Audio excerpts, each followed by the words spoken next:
주일 5월 29일 제3독서인 누가복음 7장 1절에서 10절 이야기하고 오늘 제3독서인 누가복음 7장 11절에서 17절 이야기는 비슷합니다. 서로 통해요.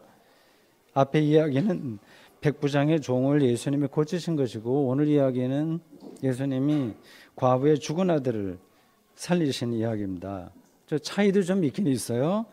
백부장의 종에 관한 이야기에서는 백부장의 믿음이 높이 평가되는 반면에 믿음이 있다고 강조를 하는데 과부 아들 이야기에서는 과부의 믿음이 전혀 언급되지 않습니다. 두 이야기는 어쨌든 똑같이 예수님이 특별한 능력을 통해서 놀라운 일을 행하셨다고 하는 사실에 주목하고 있습니다. 근데 앞의 이야기보다는 두 번째 게 더 강렬하죠. 이제 병에 걸린 사람 고친 것보다는 죽었던 사람 살린다고 하는 게 더 좀 강한 이야기입니다. 이 두 번째 이야기는 우리에게 무슨 말을 하려고 하는 것일까요? 예수님 일행이 나인이라고 하는 마을로 들어가는 중이었습니다. 나인은 갈릴리 호수에서 남서쪽으로 약간 떨어진 곳에 있어요. 예수님의 고향인 나사렛에서도 가까운 데에 있습니다. 예수님이 평소에 많이 오갔던 곳이 아닐까 생각이 듭니다. 예수님은 마을을 빠져나오는 장례 행렬을 만났습니다. 그 장면이 어떤지 머릿속에 그려지죠? 본문 12절은 그 장면을 다음과 같이 묘사합니다. 공동번역으로 읽겠습니다. 예수께서 성문 가까이 이르렀을 때에 마침 죽은 사람을 메고 나오는 장례 행렬과 마주치시게 되었다. 죽은 사람은 어떤 과부의 외아들이었고 동네 사람들이 큰 떼를 지어 과부와 함께 상해를 따라오고 있었다. 이 장면을 영화처럼 상상해 보십시오. 마을에서 빠져나오는 장례 행렬과 마을로 들어가는 예수 행렬이 교차되는 장면입니다. 카메라는 위에서 잡는 게 낫겠죠. 감독이라면 누구에게 카메라 앵글을 맞출까요? 예수님이 이 이야기의 주인공이지만 과부의 역할도 중요합니다. 이 여자는 상복을 입고 처연한 모습으로 상해를 뒤따르고 있습니다. 그리고 죽은 아들이 결혼하기 전인 것 같아요. 며느리가 나오지 않는 걸 보니 그러면 이 여자 나이가 40살은 채 되지 않았을 겁니다. 조금 일찍 아기를 낳았다면 30살 중반쯤 되지 않았을까요? 이름도 없이 과부로만 불리는 이 여자의 입장에서 이 상황을 좀 더 우리가 따라가 보도록 하겠습니다.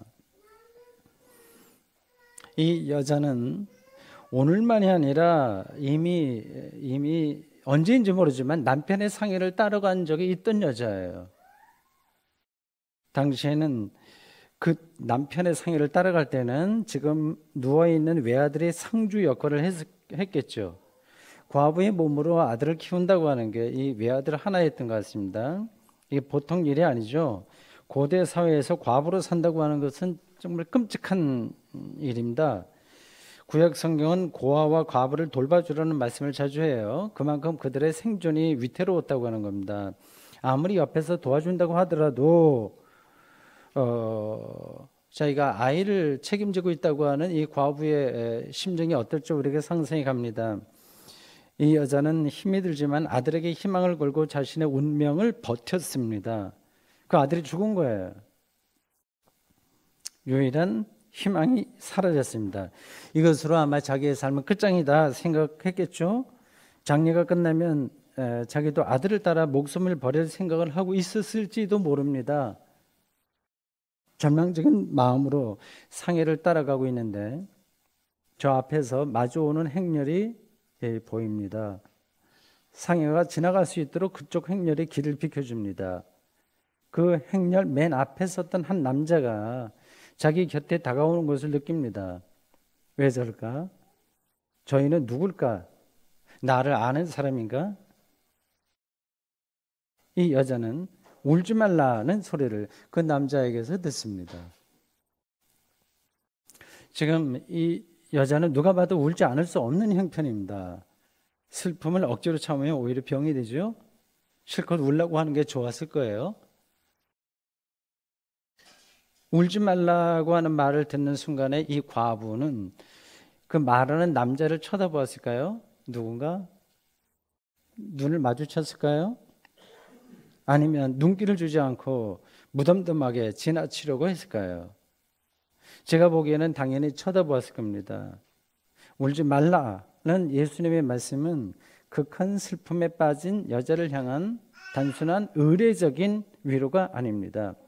본문은 예수님이 이 여자를 불쌍히 여겼다고 보도하고 있어요. 아마 좀 상상력을 발휘해서 본다면 앞으로 당신 자신이 십자가 처형을 당하게 될 때 영혼이 무너져 내렸을 어머니 마리아를 미리 예상했을지도 모릅니다. 똑같은 말이라고 하더라도 누구에게 듣느냐에 따라서 그 말의 무게는 완전히 달라집니다. 나를 따르라는 명령을 들었을 때 자신들의 모든 것을 포기하고 예수님을 따랐던 제자들처럼 이 여자도 똑같은 무게의 말을 지금 이 순간에 들은 겁니다. 예수님에게서 자신의 영혼 전체를 위로하는 말씀을 경험한 거죠. 이런 경험은 흔한 게 아닙니다. 우리는 다 의례적이고 상투적인 말만 하고 살죠. 이런 경험은 특별합니다. 일생에 한 번 있을까 말까 하는 그런 경험입니다. 울지 마라. 외아들의 상해를 뒤따르던 이 과부의 실존은 사실은 남의 이야기가 아니라 영화의 한 장면을 우리가 보고 지나가는 그런 것이 아니라 오늘 우리 모두의 것입니다. 실제로 이런 운명에 떨어진 이들이 적지 않습니다. 생존의 토대를 잃은 사람들입니다. 요즘은 특별히 더 그런 것 같아요. 뉴스를 보기가 불편할 정도로 끔찍한 일들이 우리 주변에서 계속해서 일어나고 있습니다. 남녀 공용 화장실에 들어갔다가 생면부지의 남자에게 살해당한 20대 젊은 여성이나 서울 지하철 스크린 도어를 수리하다가 참변을 당한 19살 청년, 하청에 하청이 거듭되는 지하철 현장에서 붕괴 사고로 숨진 노동자들, 한편에서는 정관예우로 한 건당 수십억 원의 수임료를 받아 챙기는 변호사들이 있는 반면에 돈이 없어서 위생 생리대를 구입하지 못하는 소녀들 이야기 등등, 제가 일일이 입에 담기도 힘들 정도입니다.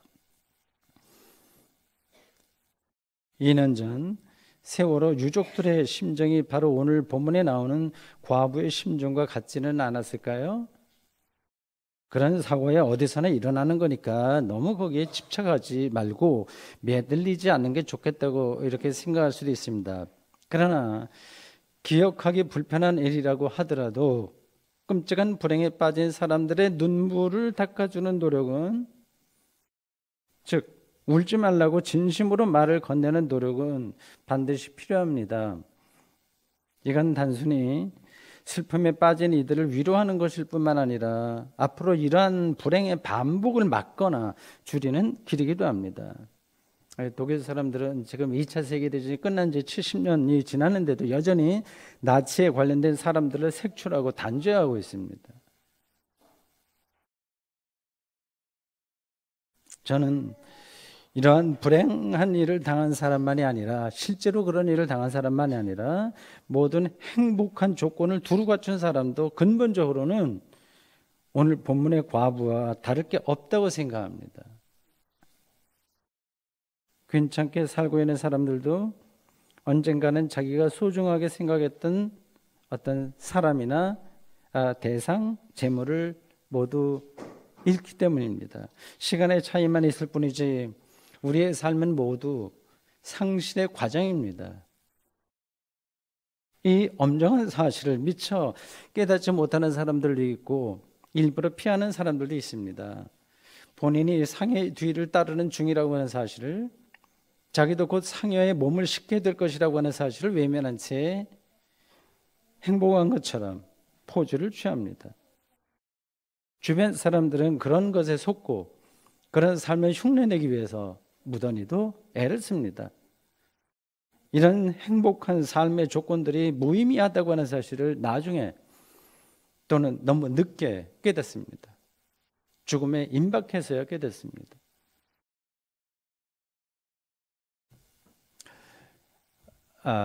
당신 설교하는 사람, 특별히 교회 창립 13주년이고 즐겁고 좋은 날인데 너무 삶을 비관적으로 생각하는 거 아니냐, 아직 현실로 다가오지 않은 불행을 미리 걱정하면서 살라고 하는 것 같은데 그 어리석은 거 아니냐 이렇게 생각할 분들도 있을 겁니다.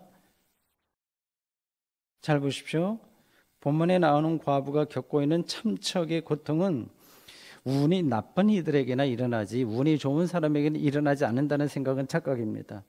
이미 모든 이들의 현실 삶에 외아들을 잃은 과부의 운명이 죽음의 그림자처럼 비밀한 방식으로 개입되어 있습니다. 그러한 불행은 미래가 아니라 현재입니다. 좀 쉽게 생각해서요. 여러분 가장 즐겁고 행복했던 순간을 기억해 보십시오. 늘 이제 그걸 찾잖아요. 뭐 행복하게 사시길 바랍니다. 보십시오. 어떤 겁니까? 가족이 둘러앉은 밥상, 행복한 장면이죠. 친구들과의 놀이, 여행, 돈벌이 등등입니다. 자기가 좋아하는 가수의 라이브 공연장을 가거나 영화관에 갔다가 봅시다. 또 즐거운 순간들이에요. 그런 순간에는 다른 걸 잊겠지만 그 순간이 지나면 자기가 궁극적으로 혼자라고 하는 사실을 절감할 겁니다. 좀 더 예민한 사람들은 그런 즐거운 순간에도 그 자리에 있으면서도 이미 자기가 상해를 따라가는 과부처럼 절대 상실감에서 벗어날 수 없다고 하는 것을 느낄 겁니다. 동창들이라든지 아니면 이런저런 사람들의 모임에 가서 겉으로는 웃고 떠들지만 겉으로는 그렇지만 속으로는 모두 울고 있습니다. 이게 피조물로서의 인간 실존입니다. 저도 이 엄정한 사실 앞에 설 때마다 바울과 마찬가지로 로마서 8장 23절에 말하는 것처럼 탄식하지 않을 수 없습니다.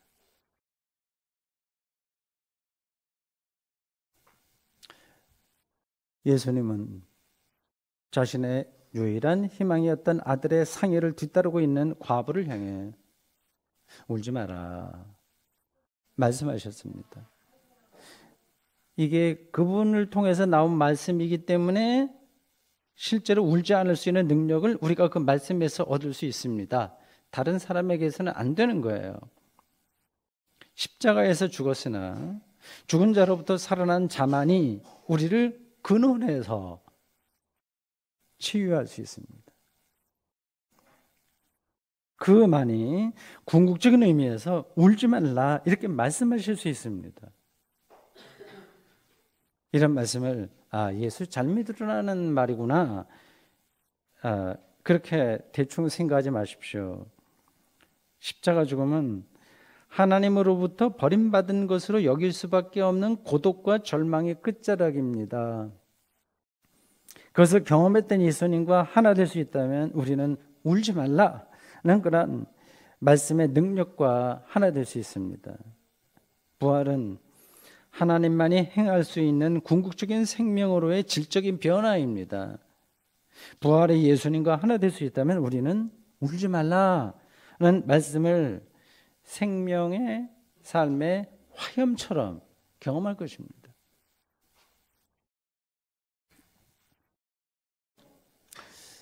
오늘 본문에서 예수님은 많은 말씀을 안 하셨어요. 딱 두 마디 말씀하셨습니다. 한 번은 이 과부에게 한 이야기고요. 다른 한 번은 이 죽어 상해에 누워있는 이 소년 혹은 청년에게 한 겁니다. 저는 이 아들의 입장에서 이 상황을 다시 한번 생각해 보았습니다. 이 아들이 몇 살인지 그리고 어떻게 죽게 되었는지에 대해서 본문은 말하지 않습니다. 저는 근데 우리가 이렇게 저렇게 이 아들의 입장을 생각은 할 수 있어요. 이 아들은 아버지의 죽음을 이미 기억하고 있는 아들이었어요. 아버지가 먼저 돌아가셨어요. 호르몬이와 함께 어렵게 살다가 이제 조금 이제 컸는데 이제 죽게 됐습니다. 사고인지 병인지요. 그 죽음에 임박해서 이 아들은 혼자 남을 어머니를 생각했을 겁니다. 당연하지 않습니까? 도저히 받아들일 수 없는 상황입니다. 결국 그는 상해에 눕게 됐습니다. 그러나 사실은 완전히 죽은 것은 아닙니다.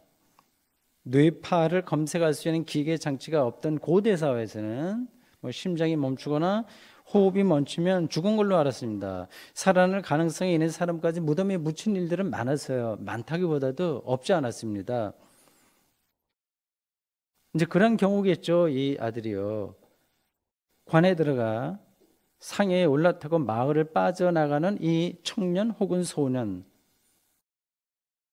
조금씩 의식이 돌아오고 있었을지 모릅니다. 지금 내가 어디 있는 건가? 일어나서 빨리 어머니를 만나야지 이렇게 마음을 먹지만 가위 눌린 것처럼 몸을 움직일 수가 없습니다. 오래전 아버지가 타고 가던 그 상에 이게 바로 내가 누워 있구나 하는 사실을 깨닫습니다. 이렇게 내 삶이 끝나는 건가? 그때 그의 귀에 어떤 소리가 들립니다. 청년아, 내가 내게 이르노니 일어나라. 이 청년 이야기도 남의 것이 아니라 바로 우리의 것입니다. 우리는 겉으로 생생하게 살아있는 것 같습니다. 할 일도 많고 재미있는 일도 많죠? 그렇게 사십시오. 시간이 아까울 정도로 많은 일에 우리가 매달리고 있습니다. 스마트폰 시대는 어느 한순간도 한눈을 팔지 못할 정도로 많은 세상살이의 정보들이 대다수는 필요 없는 거지만 우리를 지배합니다. 이게 실제로 살아있는 걸까요? 가위에 눌려 있는 건 아닐까요? 여러분들도 가끔 가위에 눌린 경험이 좀 있었을 겁니다. 무서운 대상이 앞에 버티고 있는데 도망갈 수가 없는 거예요. 꿈속에서. 자신이 꿈을 꾸고 있다고 하는 사실을 어렴풋이 느끼고 깨어나려고 몸부림을 치지만 그게 잘 되지 않습니다. 헛소리를 지르고 식은땀을 흘립니다. 개인도 그렇고 사회도 마찬가지로 지금 우리 모두 가위에 눌린 시대를 살고 있다고 해도 틀리지 않습니다. 이 상황에서 벗어나고 싶은데 헛소리만 나올 뿐이죠. 대한민국 청년들은 더더욱 어렵습니다. 이 상황에서 누가 깨워줄 수 있을까요? 누가 일어나라 이렇게 말할 수 있을까요? 단순히 아프니까 청춘이다고 하는 그런 값싼 위로가 아니라 영혼을 살릴 수 있는 말씀이, 그런 외침이, 그런 명령이 어디 있을까요?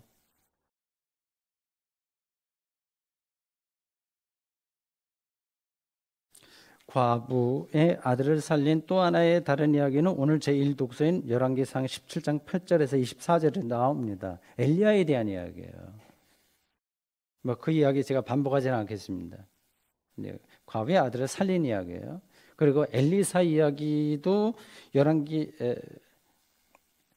하에 나오는데 4장 17절에서 37절에 나오는데 이 엘리사도 또 어떤 아이를 수넴 여자의 아이를 살리는 이야기입니다. 누가복음 기자는 나인성 과부 이야기를 하면서 엘리야와 엘리사 이야기를 염두에 두었습니다. 독자들도 아마 다 그렇게 알아들었을 겁니다. 예수님은 엘리야와 엘리사처럼 하나님의 위대한 선지자라고 하는 걸 말하려고 하는 거예요. 아니, 더 나가서 엘리야와 엘리사보다 더 크신 분이라고 하는 사실을 강조합니다. 엘리야나 엘리사는 그냥 기도를 바침으로써 죽은 아이의 생명을 불러왔지만 예수님은 다른 거예요. 하나님과 동일한 권위로 일어나라 이렇게 명령을 내리셨습니다. 예수님의 이런 권위에 사람들은 놀랐습니다. 16절 읽어볼 테니까 한번 들어보십시오. 모든 사람이 두려워하며 하나님께 영광을 돌려 이르되 큰 선지자가 우리 가운데 일어나셨다 하고 또 하나님께서 자기 백성을 돌보셨다 하더라.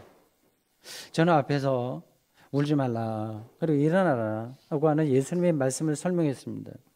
그 말씀처럼 울지 않고 일어나고 싶지만 그게 잘 되지 않습니다. 개인적으로도 그렇고 사회적으로도 그렇습니다. 그래서 이러한 설교를 들을 때마다 그럴듯한 말이긴 하지만 비현실적이야 하는 말이 튀어나옵니다. 이게 절감이 안 되는 거예요. 왜 그럴까요? 바로 위에서 인용한 16절 말씀에 대한 경험이 없다는 데 있습니다.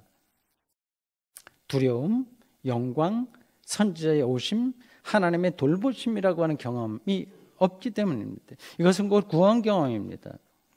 우리는 늘 천편일률적인 생각으로 세상을 삽니다. 다 그렇고 그래요. 거룩한 두려움과 영광에 대한 생각이 없습니다. 기껏해야 다른 사람보다 좀 더 나은 생활 조건을 얻는 것에만 마음을 쏟고 있습니다. 그리고 그걸 얻어도 별로 달라질 것이 없다고 하는 것을 반복해서 경험하면서 하는데도 거기에 매달릴 뿐입니다. 기독교인들도 마찬가지죠. 예수 믿고 뭐 잘 되고 복 받았대 하는 풍문에만 민감합니다.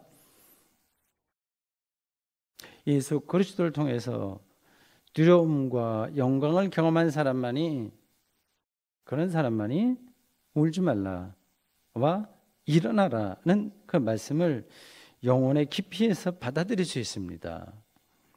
거꾸로 표현하면 울지 말라와 일어나라는 말씀을 영혼의 공명으로 받아들일 줄 아는 사람은, 여러분들이 다 그러기를 바라는데, 이미 예수 그리스도를 통해서 거룩한 두려움과 영광을 경험한 사람입니다.